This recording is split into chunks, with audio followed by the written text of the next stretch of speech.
Hello everyone, welcome back to our channel Login Assist. In this guide video, I will show you how to get invoice on Shein. So first of all, launch open Shein application on your device.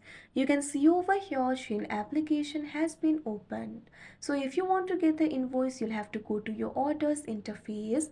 For that, tap on the me icon that you can see at the bottom right corner of your screen. Now after you do that, you'll be led to this kind of interface. Over here, you'll be able to find this section from my orders. What you have to do is tap on this option, view all that you can see on the screen. Now once you do that, you'll be led to your orders interface. Now you'll be able to see all of your orders over here. Right now I do not have the order, but I'll tell you what to do.